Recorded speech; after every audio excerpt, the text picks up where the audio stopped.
Meta Perspective Podcast. Hello, and welcome back to Meta Perspective Podcast, the show where we talk about different and interesting topics and try to get to the heart of the idea with your help. We're your hosts, Alex, Evan, and the girl. Today we have kind of a run-on of the last episode, something a little different, if you don't mind. Yeah. Tonight we're going to talk about your true self and why you might be forsaking your true self. But if you are joining us for the first time, please give the channel a follow. This podcast has been going on for 3 or 4 years now. Actually, we used to be going on Twitch. Now we're on YouTube, trying to get some more followers. So definitely give the channel a follow. We stream every Wednesday. It's usually a live show, kind of late, between 8:30 and 9:30, 10 tonight. But anyway, join us, anytime. And we have your chat up here, and we can see what you say. Sometimes we have a call line. Sometimes we do giveaways, things like that. So definitely tune in and check out the channel because we get into a lot of interesting and deep conversations that, our whole goal with this podcast is to take your mind through a journey to the deepest realms of your unconscious mind, question who you are, think about things that you might not have ever thought about, relate to people or relate to us or other people, that may be thinking the same thing as you. So, and most importantly, challenge it. It's not just about listening to an intellectual conversation that, you just want to follow. If you have questions, jump in the comments. Tell us where you think we're wrong. Or if you think we missed something, add into it. We'll acknowledge you, we'll bring you in the conversation because Meta Perspective Podcast is not meta without your perspective. Yeah, I nailed it. So tonight's discussion, we're going to be talking about your true self and why you aren't your true self. May sound, a little aggressive, but, most people, I feel like most people, in a way, they project the best part of themselves, or at least the selves that they would want to be. That comes down to ideology, that comes down to, your past experiences, things like that. But, we tend to put our best foot forward when we're explaining ourselves and what we believe in and what we stand for. But then when you actually look at your own life in a introspective way, there's flaws and there's contradictions and there's hypocrisy. And I'm not saying that that's wrong. Like we all experience that. I experience that as well. But it's all about getting to the deeper core of what, what's your purpose in life? What are you here for? And what, these things that you say you believe, do you really live them? And, I guess to just kind of start this conversation off, I want to bring up the idea of sustainability. And that's kind of, there's a lot of talk about climate change and about, environmental issues and things of that nature.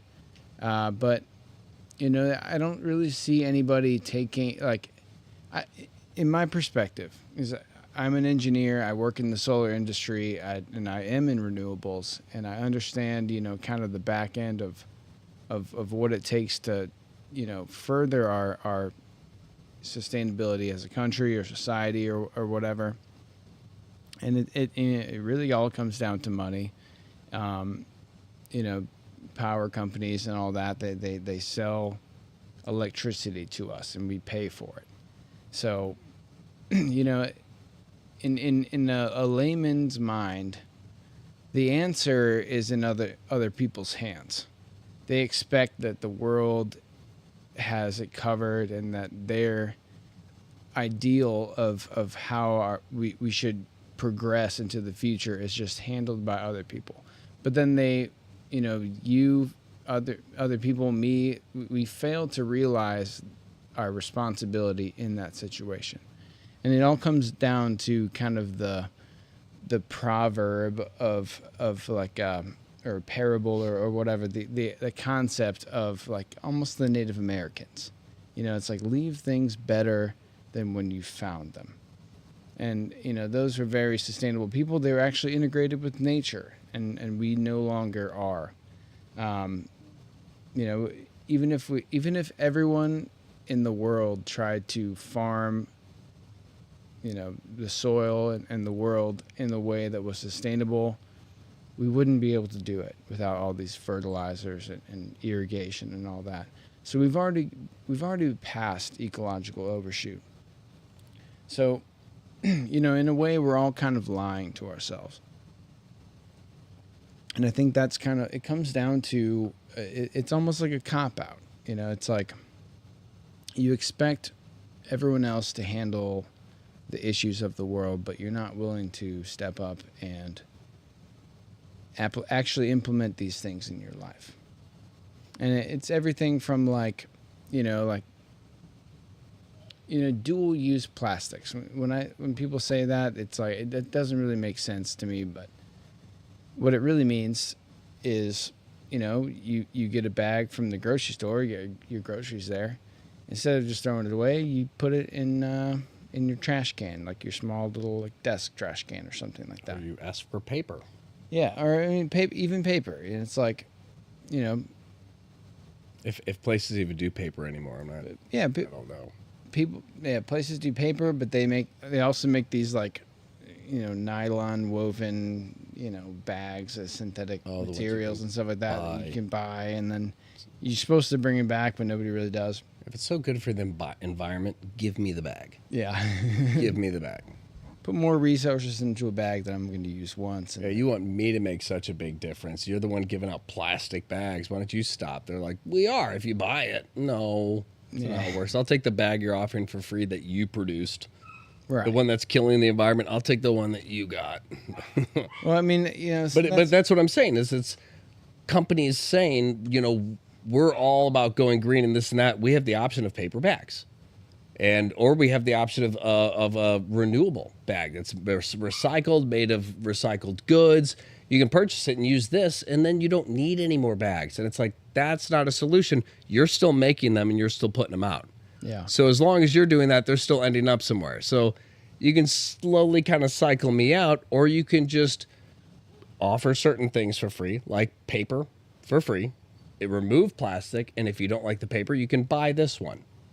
I mean, eliminate the middleman that is killing the environment. Right. If that is the whole thing is this is for the environment, you should be about what you say. If you're like, I'll never drink a Coke again, I shouldn't come over to your house and be like, why is there an empty Coke can on your table right in front of you? If you say, I'm going to quit cigarettes, you shouldn't, I shouldn't walk into your backyard and be like, dude, you're smoking a cigarette. If you're about something, be about it. Now, that doesn't mean you might not slip up and make mistakes. And I might walk in and you're like, this is the first Coke I've had in a month, you know, and honestly, you can feel it. It's over half full. I didn't like it. It's been so long. My taste buds recalibrated. I don't like it. It's been so long. The cigarette, the smell, I remembered why I quit. And now, like, I'm 100%, I'm not. You can see I didn't even finish the whole cigarette. There's aspects where you mean what you say to yourself, and there's parts where you say, I mean what I say to you. Like, I want you to perceive me as a green person, so I'm going to give you another option for bag. Yeah, but I have to buy it. They're like, yeah. You're like, that doesn't make sense. Your extra option for going green and helping the planet shouldn't be, I'm not going to change anything. Instead, I'll add another product for you to buy. That doesn't seem like the environment matters to you. If you think that you're hurting it with the bags, that seems like you want me to buy more stuff. Right, and that gets to the hypocrisy. It's, you know, and this is just, you want me to shop there because you think you're making a difference until I get there and realize you're doing nothing other than offering me more stuff to buy, which you know I'm going to leave in the car next time I come, and I'm going to go, oh, I forgot to bring my bags in. I guess I'll just take plastic. Yeah. And I mean, good thing I bought the bag. Yeah. You always have to buy the bag. But I mean, this is just an example. You know, like, what it really means to own who you are and all the other things is it comes down to, cultivating your mental perspective and acting in a way that's congruent with what you say you believe in. Yeah. And I feel like, the reason why we had this episode is because a lot of people say all these grandiose ideas and things that they believe in, but we're not seeing that play out. People that say they're independent rely on other people for comfort. People who claim, to care about the environment and all that, they're not sustainable in their own lives. It's open hypocrisy. Yeah. Like you could say, you always tell me to do this, but you're not doing that. Well, it's different. How's it different? If you want me to change my life so much, but you haven't even finished changing yours, how do I know you really believe this if you don't act as if... It's like if I knew that every time I took a step in the grass, I was killing an entire universe. If I knew that, I'd probably be like, you know what? I'll take one for the team, guys. Planet Earth, I'll be the guy who just stays inside all day so that I don't destroy more universes. Like if I knew there was a detriment to what I did and I genuinely believed that what I did caused an impact negatively, then I would stop. It's like you said, leave the planet, leave wherever you go, leave your space better than than it was when you got there. I don't want to walk up and then walk away and people are like, I wish he was never here. The same idea is, I don't want somebody to come to me and tell me that I need to change what I'm doing because it's fundamentally wrong if their expression of the idea, or if the way that the idea works through them isn't full yet. The same as, you shouldn't, not that you shouldn't, preach like a belief or something. If you believe it'll really help people, there's nothing wrong with preaching if you're not fully there yet. But a lot of people, even when it comes to religion, they'll preach, this is what you need to do, but they haven't figured out how to instill that in themselves yet. They just see that in somebody else and go, well, I know how it works. I don't know how to do it, but I know how it works. Right. So like, I can tell you that you're doing this wrong. Well, obviously it's hypocrisy if I can see that you haven't gotten that down yourself yet. You can tell me it's wrong, and I can even say, hey, I agree it's wrong, but you do it too. And it's like, yeah, we're all working on it. Okay, so what was the motivation to call me out? Was it to help you realize something and help me realize something? There needs to be more context than just saying, I know something you don't know, you're doing things wrong, and this is how to do it right. But if you're not doing it right, you can't back up what you're telling me to do. I mean, that's a great example, honestly, because not to dog on the monotheistic religions or Christianity in general, but like some of the most judgmental people are Christian people. They, like supposedly God's supposed to be the one who judges you, but yet that's a great point, because that's kind of the heart of all of it. Is you can, like, as a Christian, I look at the Bible as truth. I believe you can see truth before it really works through you.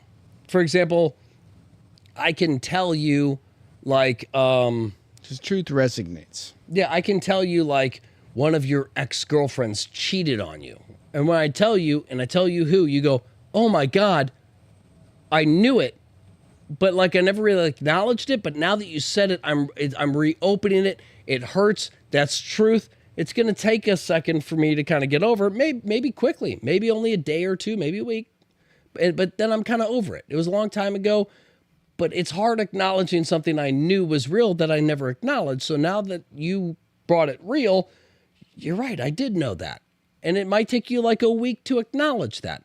But you shouldn't tell people what to avoid in relationships until you heal from what you did, because you might not know.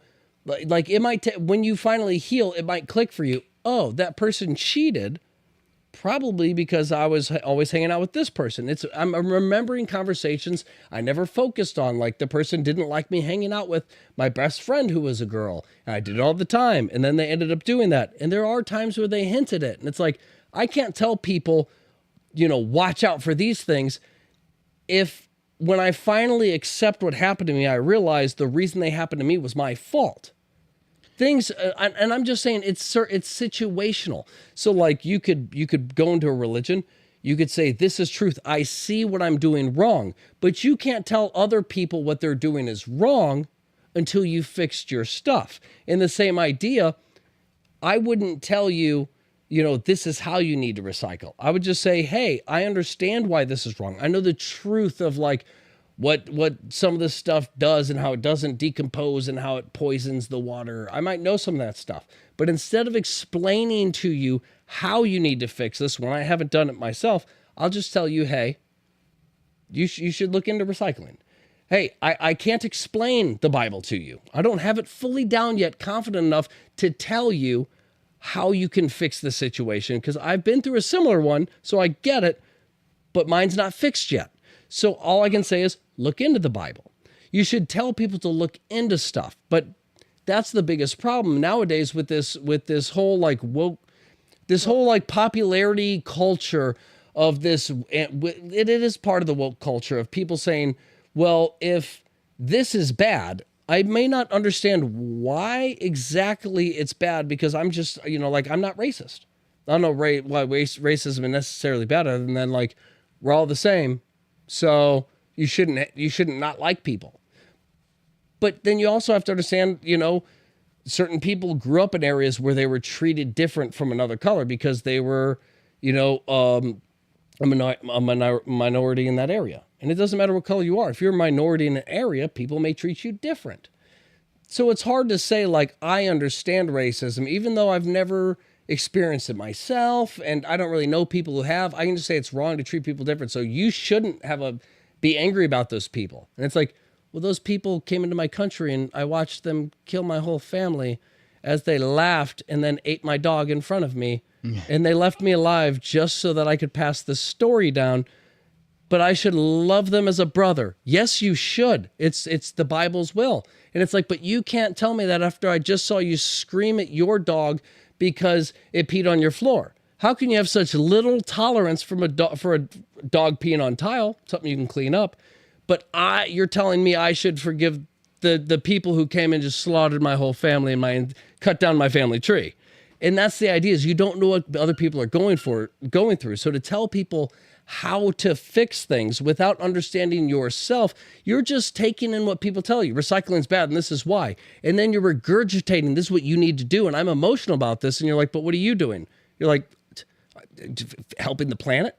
You're like, dude, you have a water bottle in your hand. You're like, yeah, but I'm going to recycle it. You're like, thirsty. But it's plastic. You pulled up here in a Dodge Ram. You're not driving a Prius. I'm not saying one's better than the other. I'm just saying if you're going to tell me that what I'm doing is wrong, maybe you should recognize that you're talking to a guy on a bicycle. Right. I mean, maybe I'm more right than you think I am just because you saw me, drinking out of something else and I threw it in a trash can and you're like, you're not recycling. Yeah, and you're driving a car. I'm on a bicycle. Like if you're not doing things right, don't tell me I'm doing things wrong. You don't know me, And I think it all comes down to kind of, what we're given, like what we're fed, like from the trough. I mean, it's like primordial trough. If you really think about, like what, where your beliefs and your values stem from, in a lot of cases, I feel like people are in the situation where they don't really care on a fundamental, deep level. And they are willing to default to the information and the people that they trust, basically what they're given. Which is sometimes a lot of pie in the sky. It's very kind of conceptual. Yeah, I agree with that. Yes. This is the way things should be.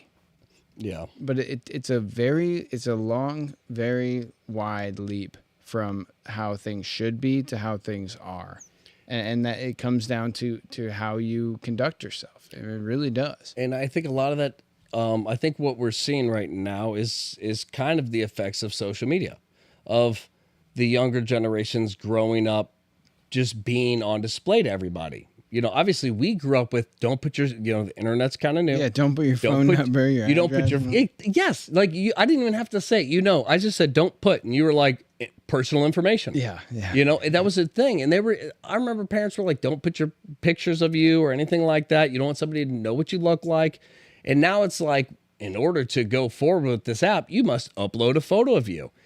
Now it's like so normalized. Scan it's like your ID. Yeah. What's your height? What's, they Enter your social security number. Yeah. Please submit your dental records. You're just like, I'm confused. Like, why do you need this, for Etsy? But there's so many little things like that where people have become numb to the idea of, I don't want myself out there everywhere. And it's been reversed to normalize being out there, and it's flipped it to say, oh, you're not cool unless you're out there. So we're fighting the instincts of, I'm not sure I want whatever I'm thinking right now out there forever. And they're like, well, then you're not going to ever be anything. So it creates this competition where even if you're like, no, I know how this works, I'm not going to give in. Then you see one person who's some douchebag you went to high school with, and the guy's just, trending. You're like, well, I got a nicer car than him. I got a nicer this. I could get more attention if I wanted to be that type of person and just brag about what I had. And that's the problem, I think, is people separate from who internally they want to be.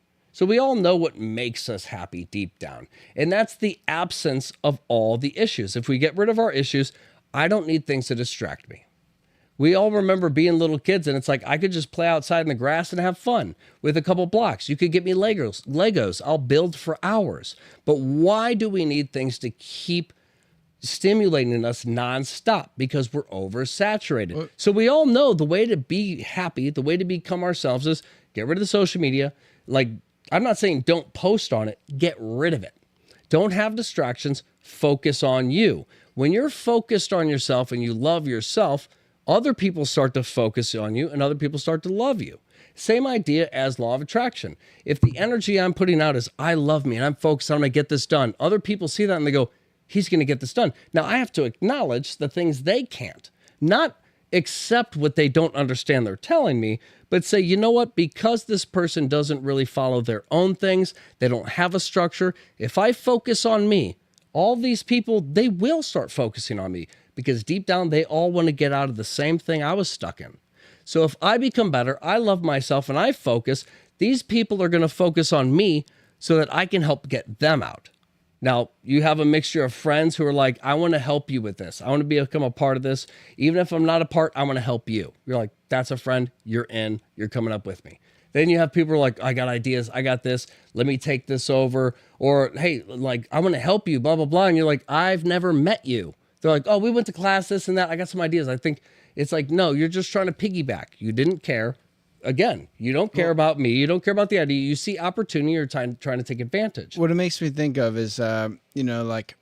But I just want to say real quick, just to finish that point is a lot of the problem is people will do that. They'll try to conform once they start to do something. I want to emphasize to anybody watching, like one of the biggest things you can do is when you start to really love yourself and you start to focus on your goals and your ambitions, your dreams, when you really focus on those things and you start to notice changes, don't cash out.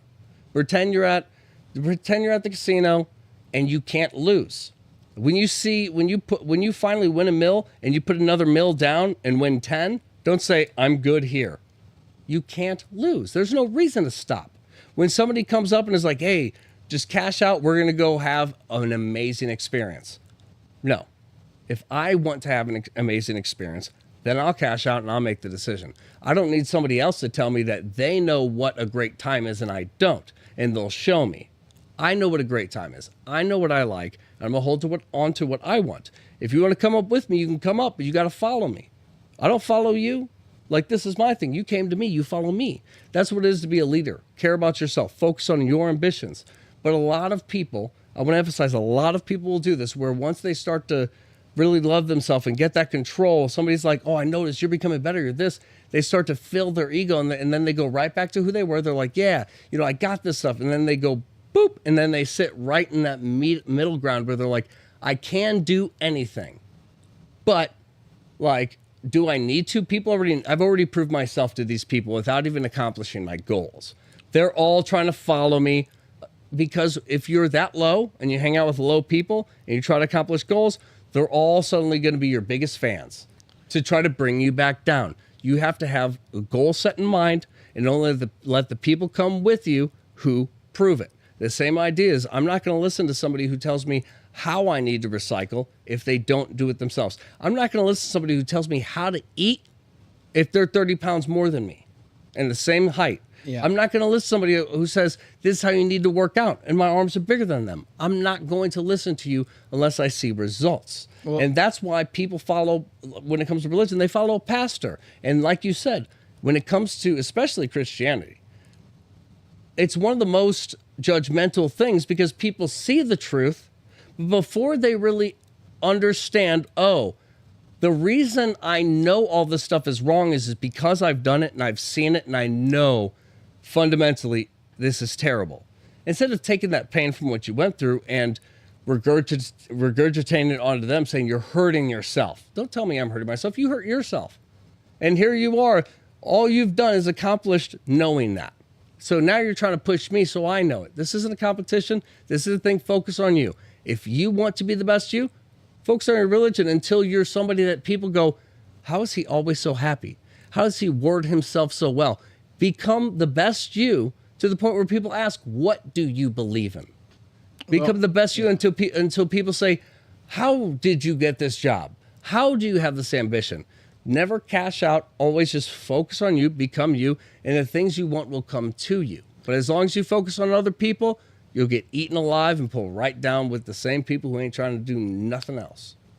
Well, I mean, actually, couple of things that you said kind of made me think of the idea of, there's a lot of people out there that are very, they're for kindness and like humanitarian causes and all these things about care about everybody, blah, blah, blah.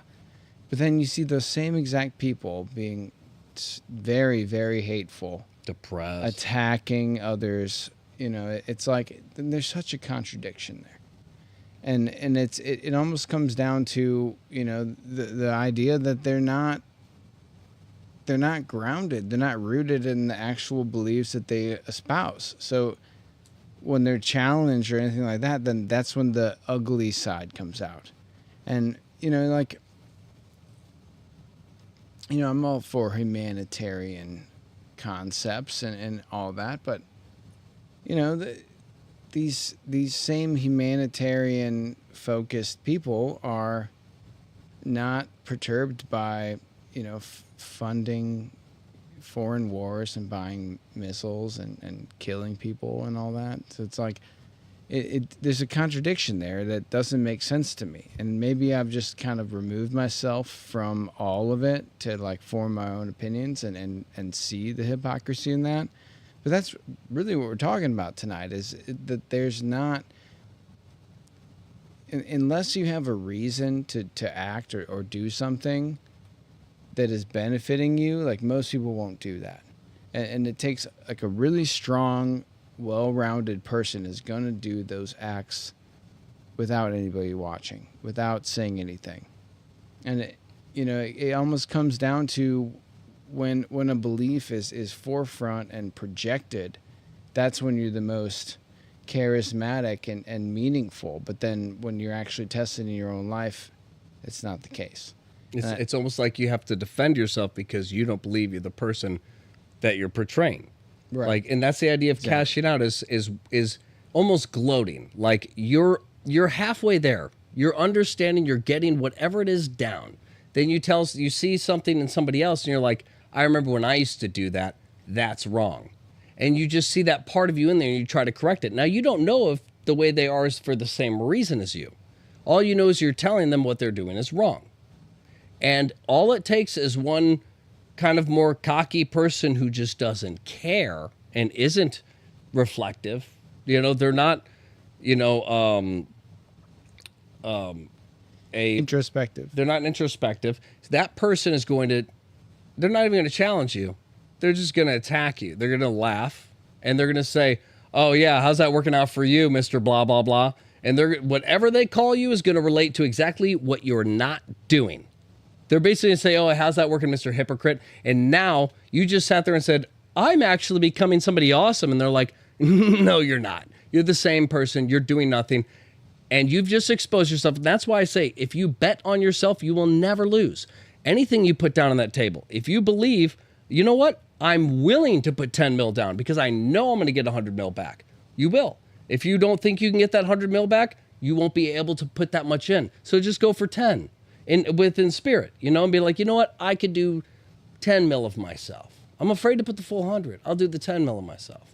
And then, boom, now you have 100 and you're like, you know what? I already felt 100. Now I'm 200. I'll put 100 down, and then next thing you know, you're like, I'm at $1 billion. I'm putting it all down. And you just keep constantly putting yourself into everything you do. It's a roulette strategy, actually. And the problem is if you sit there and you're like, I'm in my head, when I say I want to start working out, I have an idea in my head, and it's $1 billion body. But once I see myself hit $100,000 results, I'm going to start telling people, hey, I've been working out. This is what I'm doing. This is blah, blah, blah, and this and that. It's 2 months later, I'm noticing progress. But instead of me focusing on me, I want other people to focus on me. So I'm going to brag about it. And now the Bible does say that that's essentially the idea of cashing out. That once you bragged, you've gotten exactly what you wanted. That you're blessed, that thing will just keep growing. But the moment you bragged, you cash it out for what you wanted to cash it out on, which was, look at me. I'm going to put myself above you. It automatically nullifies because that energy, that other person is going to look at you and be like, oh yeah? Dude, 2 months? Man, I haven't worked out in like 5 years. I'm still bigger than you. Now a person, ooh, yeah, but you have to understand, like I lost like 15 pounds. Bro, I lost that in the past month just, doing a lot of drugs. And they're sitting there like, yeah, well, it's really the discipline that you really gain from it. And they're like, discipline? Bro, you need to blah, blah. Look at how you dress. Like, you look like just by your mom. The only person disciplining you is your daddy, your child. Boom, knocked down. You just took that 100,000 that could have been $1 billion body, and you said, I'm gonna cash out because I know I bet I could get $1 billion in one turn. All I got to do is get these people to agree, and then I have that energy. But nobody ever agrees. You can't throw yourself out there and be like, look at me. And people are like, genuinely, wow. Everybody's like, oh, good for you. And now you've gotten what you want. There goes your motivation to hit that $1 billion body because people already like your $100,000 body, and that kills your motivation to really try because you're no longer, you just in that one moment you switched from I'm doing this for me to I'm doing this for them. See, and that's the motivation. That's a perfect example is people that, put their solar panels on the street side. It's like you're supposed to have them on the south facing slope. That's the most efficient thing. But, if you're facing the north on the street side, you might put it on the front just so people can see that you're sustainable. Yeah. But, come 6 o'clock, it doesn't get no sun. And a lot of people know, like, well, I'll still get electricity. Well, what if you only get like a quarter? Well, I already pay for electric. This is really just to heat my pool. You're like, why are you telling people that you're going all green and all this stuff if you're only using it to heat your pool? That sounds kind of shitty. Yeah. You could do more. But you won't because you don't just talk about the electricity. You want people to see you acting it out. And in other words, I don't need to actually act out. Right. I just need Photoshop to make myself look a little better, change the lighting a little bit to emphasize the muscles and put that out there. And I need to tell people I'm doing it. So when they see the pictures, they're like, wow. Tell people I'm changing the planet. They drive by. Wow, he's got solar panels. Yes, now I don't actually need to recycle or do anything else. I'm going to keep buying plastic bottled water. I'm going to keep buying cans with the plastic things. Even though I know bottles are better, I just want the cans. I love the taste of aluminum. And me too. And I love the pennies penny. also. Pennies. Maybe that's what it was. Sucking on pennies as a kid just got me ready for cans. Lead paint chips. At the bottles is a special thing tonight. But I mean, this is exactly what we're talking about tonight. This is the whole reason for this episode because I feel like in a lot of ways we are fed beliefs and values that we should espouse to. We're told it's honorable. This is what people want you to be. Other people, right? So it's like, faced with that and like the id of what we really want to do, it's like people basically have to decide on a day-to-day basis, oh, well, do I do this moral, virtuous act or if no one's seen me, what's the point? Default to the instinct.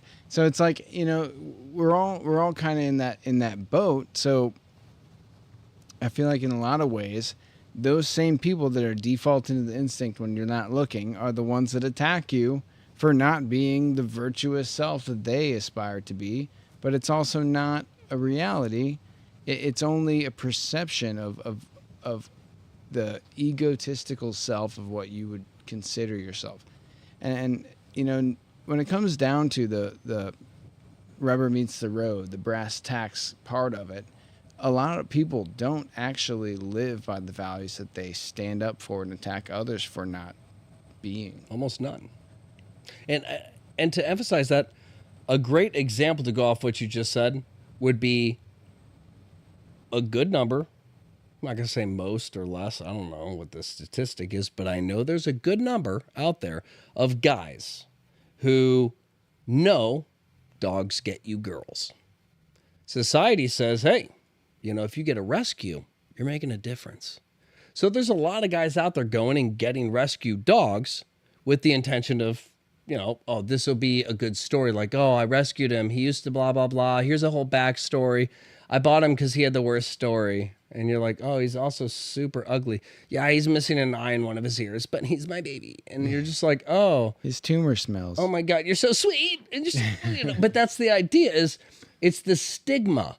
It's like most people, if you were going to buy a dog, same idea as, let's say, adoption. I understand a lot of people go through the stuff. It is a rough process, and it causes a lot of issues throughout your life. It's almost unavoidable that it's going to affect you. But if I was going to adopt a child, one from a country that's war-torn, I think there's maybe other people more capable than me. Like I don't want to sit there and be like, oh, I rescued him from this country. His parents were blown up in an explosion and all this stuff. Rescue. And now we let him play Xbox and this and that. That's not a transition. That's a Band-Aid. The kid needs somebody who genuinely loves them and wants to help them, not just spoil them and say, forget about everything that happened. But somebody that said, hey, maybe I'm from the same kind of area or somewhere near, or maybe I had the similar experience. I'm not adopting this kid because they need the most help. I'm adopting this kid because I lost my child and then my partner died and I'm alone and I don't have a kid or a family. I'm going to adopt this kid that lost his family and be his family just like he can be mine and vice versa. Right. It shouldn't be, I have everything there is. I'm going to adopt somebody who has nothing and spoil them. I do not believe those are the right intentions. I believe that psychologically, at the very least, subconsciously, a part of them is making the decision to choose their decisions based off what society sees. You don't want to go and buy a purebred because society says there's already too many. You don't want to get from a breeder. Look at all these poor rescues. Dogs need homes. And you're like, if I get I want a dog. If I want to buy a smart dog, well, people don't really return those because they're expensive. So if I want one of the smart, good dogs that follow orders, society will hate me. So I have to either just wait until I find a rescue of like a unicorn, basically, or I go and I just rescue one of the many scary dogs and hope it doesn't have a weird, vicious trigger. But that's the idea is people make a lot of their decisions based off how they think they'll be perceived by them. So you're not buying a dog because you want that dog. You're buying the dog because you think it makes you look a certain way. How does that dog make you feel versus how does that dog make you look? Right. I'm going to buy the one with the worst story so that I look like I can handle things. Or maybe I can't handle things. So I'm going to get a dog that can help me grow. And maybe I can walk him and he's a social dog instead of a quiet dog. This one's actually happy and social. He's going to lead me to talk to people. And you want something that pushes you and grows you. You don't just say, I'm already grown with nothing to prove. You either become something for you, or you fake it for society until somebody calls you out. You feel stupid. You feel embarrassed because society has said, we all see you're faking. And you go, oh, I'm so bad at wearing a mask, I might as well try being me. And then people go into fixing themselves. Right. But you shouldn't wait until that point to make a difference in you. And that's kind of where we're at. I mean, human beings are very good at noticing the little subtleties. Even if you can't consciously, process what's going on, we all know people who aren't congruent with their lifestyle, that say and live a different way, and it's increasingly easier to basically project this false sense of self, or this, like, I don't want to use the term super ego because that's kind of a psychological, like, moral thing, but like, your best superistic self that you could project out there. It's harder and harder to gauge the congruency, because in a face-to-face scenario, it's apparent. You kind of like, oh, well, you're saying this stuff, but I know that you drive a Hummer, or, it's like face-to-face, that's easy to discern. But now we have this age of communication and projection and social media and all that. So, like, people put their best foot forward and choose to be, the most altruistic self that they can possibly conceive. But, it's a lie. It's a lie to themselves. It's a lie to others. But then if we're all doing that, then it kind of creates a facade of the big lie that we all care about this. We all are, we all want to buy electric vehicles because we all make $150,000 and can afford it.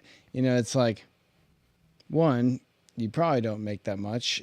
You'd be stretching to afford it. And two, you don't care about the environment as much as you say you do. You just want to buy a car so people think you do.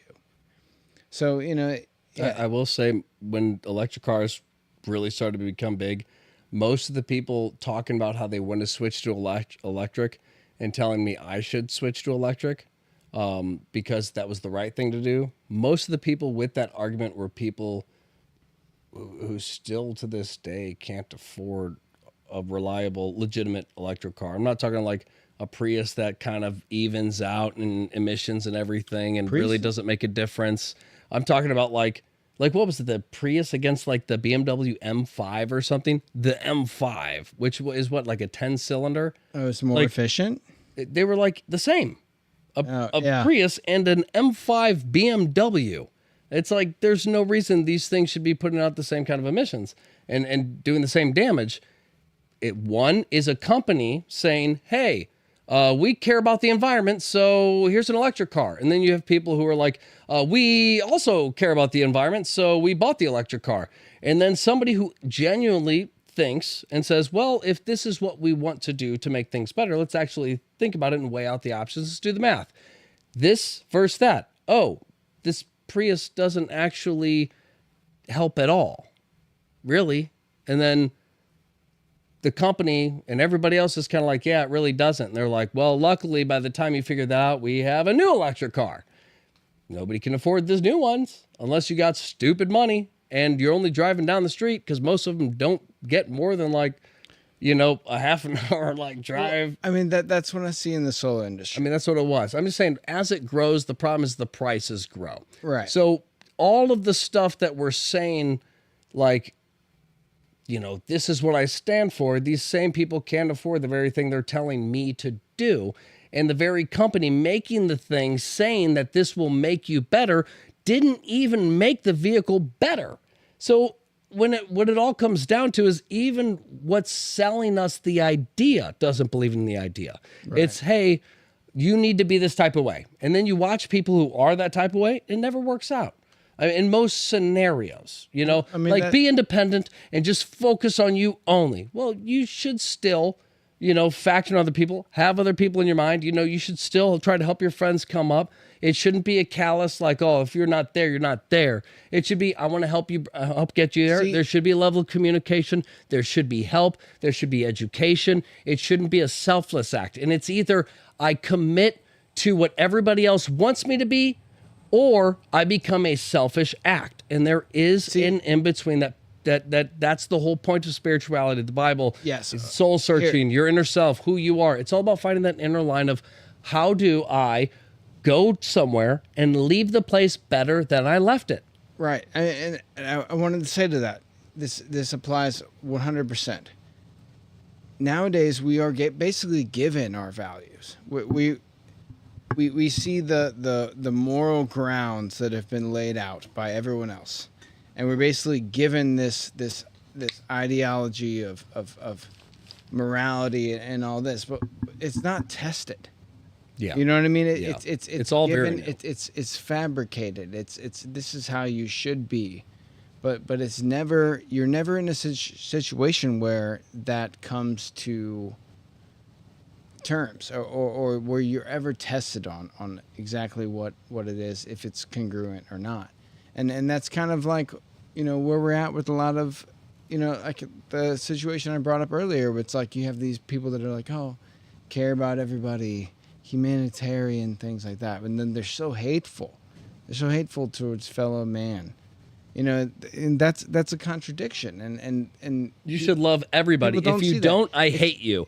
And it's like, Right. what? Like, that in itself is a contradiction. You have an area. So why am I not allowed to hate some people for a reason you don't agree with, but you can hate me because I hate other people? Right. Either way, Ask- it's people ask, hating people. And that if that is the problem, you need to educate and say, hey, when I say I love people, I genuinely do. I want to know why. What's the problem with them? And as people explain things, watch them and listen to them and be like, well, I noticed when you came in here, you did this, you did this, you did that. Isn't that everything you labeled out in that person, in that culture?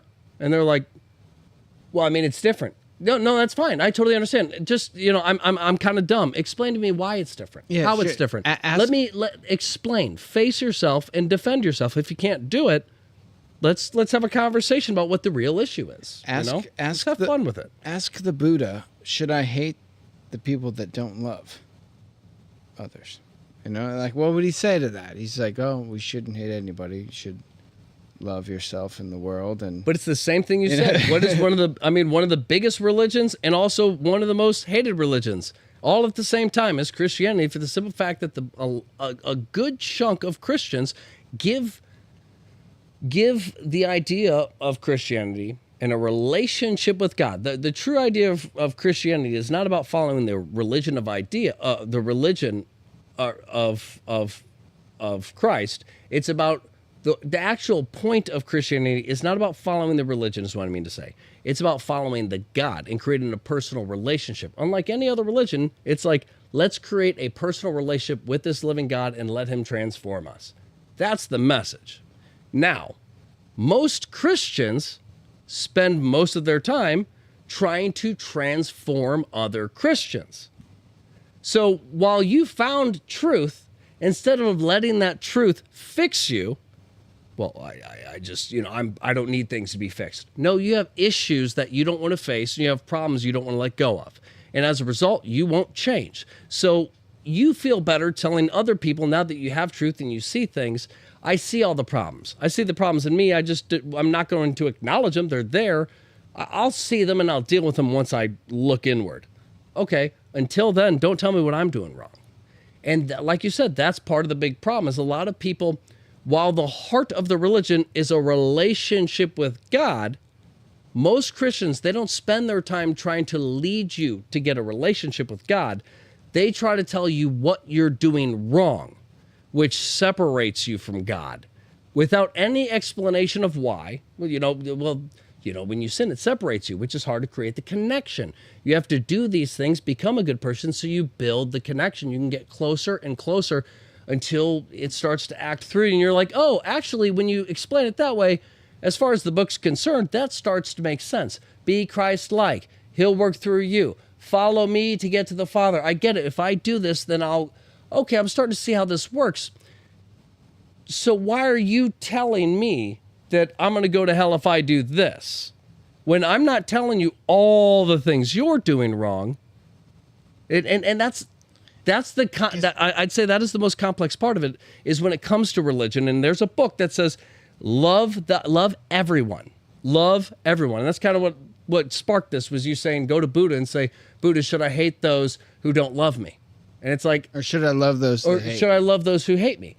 And it's like, well, the Bible strictly says love your enemies, love everyone. Why? Because you're a piece of shit and God loves you. And since you went to God and God taught you how to love yourself, now you have to love other people. That's how it works. You got to love them.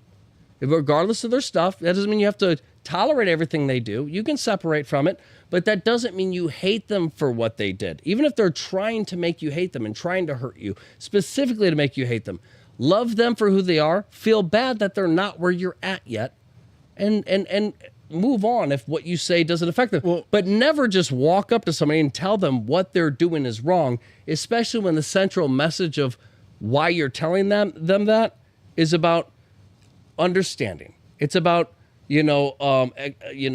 forgiveness. It's about a relationship. If it's about a relationship with something else that's not me, if it's about accepting other people, knowing that I've been accepted, if it's all of these things, then why do a lot of Christians not accept people the way they are? They don't tell them how to get a relationship. Instead, they tell them how they're not getting a relationship, what they're doing wrong. And why they're going to hell. Yeah, instead of listening to God, even though the book says, like, I got to be humble, let myself go and put it in his hands, and all glory goes to him. I want a little glory just for acknowledging you're a fuck up, and here's why.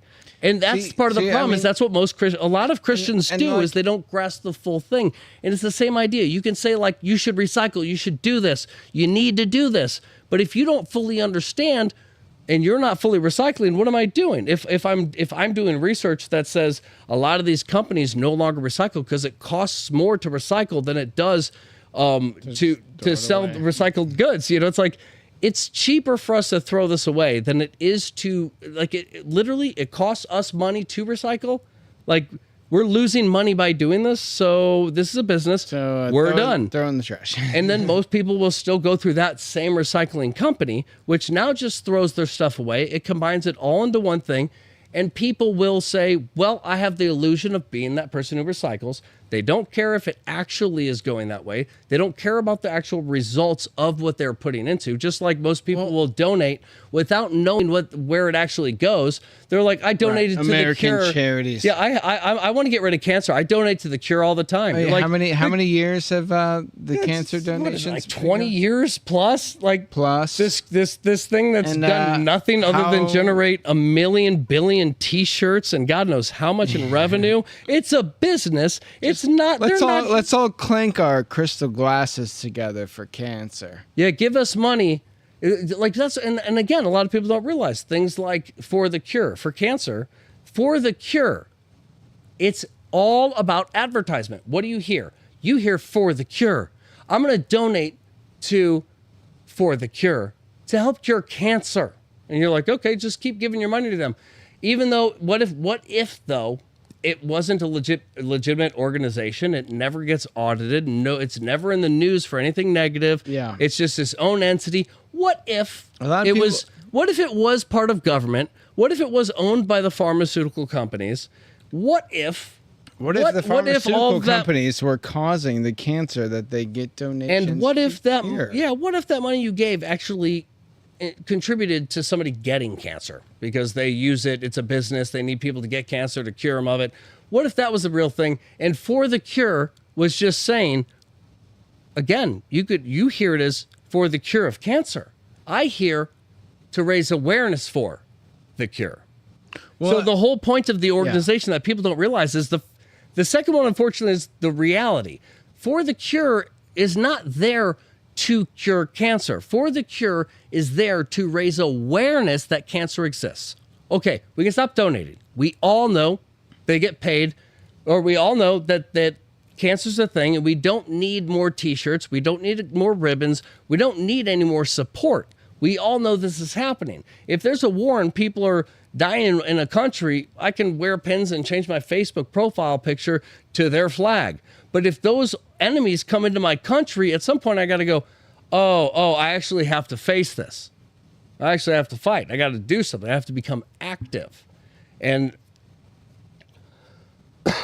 well, you know, I feel like we're almost handed our morals are basically laid out on a silver platter. Like, this is what you should aspire to be.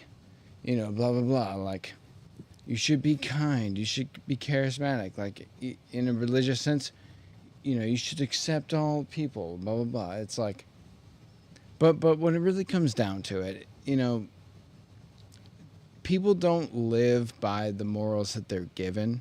They just kind of like move towards them. And it actually takes some introspection and some self-reflection to solidify what your actual values are. And you know, you could claim to agree with values that you would like to project to others, and you like to project to yourself even.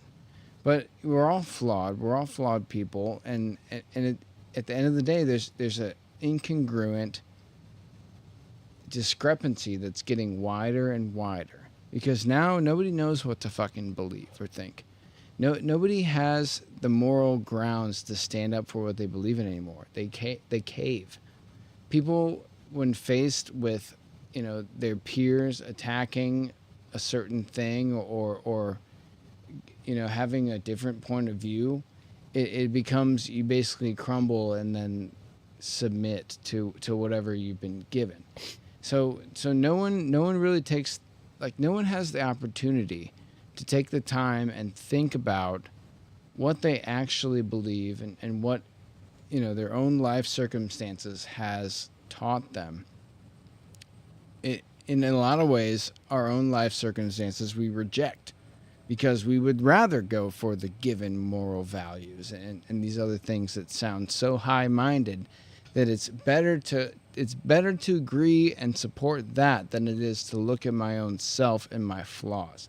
So you have a situation where a lot of people basically, you know, they default to what they're given instead of actually focusing on the root causes of what makes them unhappy and what makes them a terrible person, you know. And everyone, I'm not even immune to this, you know. It's like projecting yourself and dealing with the situation with our modern world, social media, things like that. It becomes very hard to, one, go against the current, two, to even like distinguish yourself amongst what you feel like other people believe. You're like, you may agree with them, it's like, but you want to go above and beyond. You want to be, you know, even more. You know, I would say, you know, like, you want to be like, oh, yeah, blah blah blah. So people like go over the top for what they've been given an ideal, and they go above and beyond, even though it's not what they're living. We've been domesticated and then given the easy way out. When you challenge those people, yeah, it basically it becomes a defensive mechanism where, you know, now I'm not standing up for my beliefs anymore. I'm defending myself. And that's what I was saying earlier, as far as when you do something right, don't brag about it. Just keep focusing on you. That means when other people come up and people care about you and your family cares about you, put them on. Get them involved. Talk to them. Like, don't be selfish. But when you see other people, have discernment. When you see other people trying to mooch into your stuff, push out. You know what I mean? Until a point where, as you start to become something, you'll realize all that hate at you changes to, no, I was glad, man. I'm so happy you came up, man. Like, you were always a real smart dude in school. It's like, really? You called me dumb every day.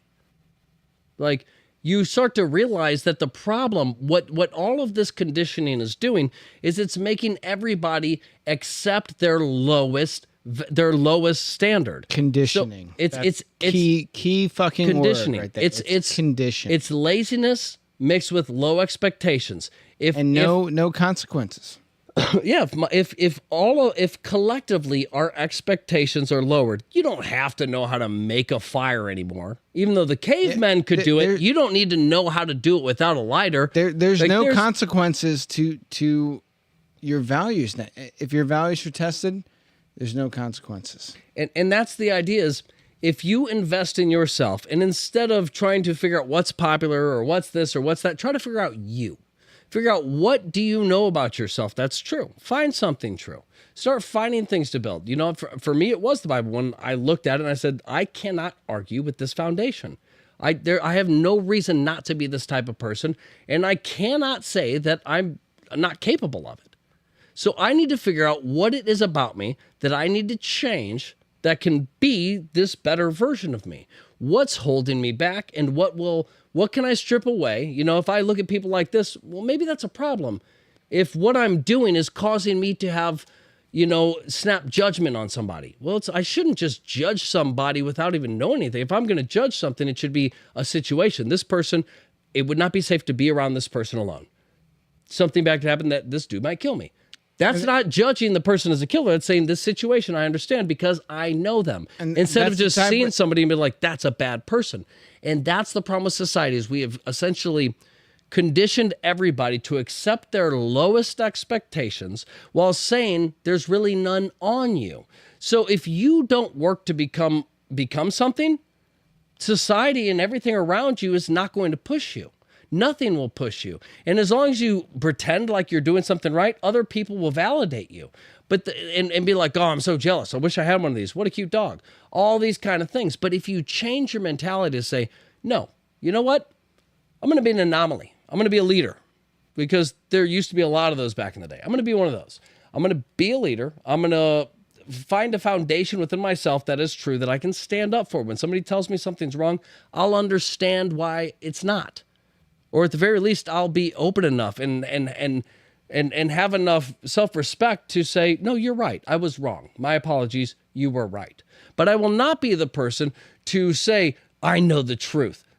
Because it's really hard to say I was wrong when you tell somebody, I know the truth. Let me start a conversation how I'm right. And this is why people are falling apart is nobody actually has the truth. So everybody's trying to say something, getting proven wrong in every other category. So everybody's afraid to really believe that they know stuff. Yeah, they defend. They default to the withdraw, the turtle shell. But those same people will notice, any of them, the same person, any of them will notice if they invest in themselves, work hard on themselves, find a structure within themselves that cannot be argued with, even if it's just strictly them. This is who I am. This is how I see things. That's fine. As long as you stand for something that's you and not a collage of what you've seen everywhere, but something that you can say, I'm proud, whether other people agree with this, I'm proud that I found something I believe in. And I found a structure for me. Something that when somebody tries to challenge me, I don't get defensive and angry. No, I want to hear your side because I think I have a good foundation. Let's argue. You know, like I said, I as a Christian, I've sat down with Luciferians, and we've had conversations to, you know, basically saying, I feel like I have a foundation. Well, I feel like I have a foundation. Well, let's talk about what it is that gives us structure. I've had very deep conversations with random strangers who were just like, you're wearing a cross? Do you want to talk? And I'm like, yeah. I'm not afraid. I have a foundation. I'm not scared of you. You're a Luciferian. I want to pick your brain even more. Let me figure out, like if we can find a common ground here somewhere. Well, you know, and I feel like that's also. But if you don't have a foundation, if you're not a follower, if you're not a leader, people don't follow you. And the problem is everybody's afraid to pop their head up and say, you know what? I'm going to be different. You guys might not agree with this mentality, but it's true, and we all know it's true. And then as you say it, everybody else starts to follow you, and no, they're right. And then people change. The next thing you know, a year later, you're the one who pioneered what is now common sense. And right. That's the thing. I feel like the situation is like that people have been given these mentalities, these ideologies, these values that aren't congruent with their lifestyle, and then now they're in a position where they basically have to defend it. And a lot of people can't defend certain things that they don't quite understand. And like, you know, we're all guilty of this. Yeah. I am too. But when it comes down to interacting with people and actually changing the world and influencing people, you can't just regurgitate what you've been given, that you half-ass believe and don't live, and then expect someone else to accept it. But instead you get defensive and you shut down, and basically you're turned off to anything they have to say. So it's that should be your situation. acknowledgement of change. The moment you try to defend something and somebody goes, I actually think I have a better way. And you're like, I don't want to hear it. That should be enough for you to say, I need to change if I'm afraid to hear another side and cannot defend my own. Well, that should be embarrassing. It creates a situation where we're all given this mentality, and we're all taught and conditioned to defend it and live by it, quote unquote. But nobody lives by it. No one can really defend it when it comes down to real life and actual situations. And then everybody's ego is threatened, and then they get defensive, and they're turned off to the possibilities of something outside of their paradigm.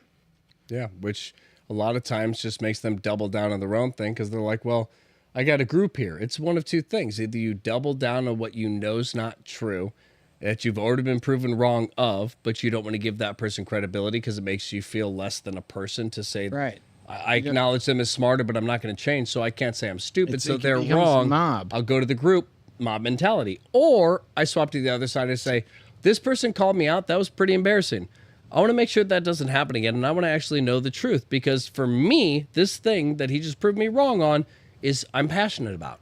So if they just made me look stupid about one of my passions, instead of saying they're wrong and they made me look stupid just because it was the situation, but what about the context of what he's saying? You couldn't answer, and it looks stupid because understand why. Because you can't, because you couldn't, you couldn't answer his question, and it's like, well, his question was nonsense, but his question was logical. Oh, so you're with him. So you're not going to acknowledge the question he asked you that you've never answered, and instead got mad about and ran away from. Like, at some point you got to say, I am with him, because at some point you got to at some point you got to acknowledge this made me look bad because I couldn't back myself up. It's all about you. If I can't back myself up, what am I believing? At the very least, I can start with the basics and say, what do I want to be and how to become me? Well, start with what makes you happy. Start with the things you know. Well, I know this makes me happy. And I'm not talking about nonsense. I mean, like actual hobbies. Like, does drawing make you happy? Does music make you happy? Does building make you happy? Like, what is it that drives you? What are you best at? Find your best things and see how they all work together. And usually it all works together, and you'll be like, oh, clearly this is my calling. All of these things. I'm good at building. I'm good at drawing. I'm good at all these things. I'm an architect. I've always wanted to be an architect. Why have I never acknowledged that? Stuff like that is you're so distracted by all this other stuff, you don't realize the thing you've always wanted to do has been there, been an option, but you were distracted. It's like, what makes you happy? Oh, knowing that other people are happy for this and this and this. Okay, God. No. That's not going to make you happy, and people are never going to be happy. That's the situation of the world. That person is content. We all hate each other, and then fucking you're going to die alone and sad. But But I mean what makes me happy is knowing that the world is utopia and everything is perfect. Right, so let's say you didn't know the whole earth was going good or bad. Do you think you'd be focused on you and just living in your small town, maybe focused on a girlfriend or hobbies? Or do you think when the whole world is exposed to you, you're like, we got to fix it? You're not going to do shit. Yeah, focus on yourself. How can you fix it? Just what recycle, keep your mouth shut, and focus on yourself. Jesus. Yeah, and instead of trying to change the world, you just change yourself. I mean, and Jesus was the fourth step there. we are pretty much heading off on our end here, but I think that's a pretty solid ending. Solid ending, man. I mean, I like that. And if you guys are joining us for the first time, please give the channel a follow. We usually we stream this episode or this show every Wednesday, and we have your chat up. We can see it. Feel free to join in the conversation, because Meta Perspective Podcast is not meta without your perspective. And sometimes we do giveaways, things like that. We love interacting with people. So We're going to get that live call line back up soon-ish. So stay tuned. Meta perspective. Oh, goodbye.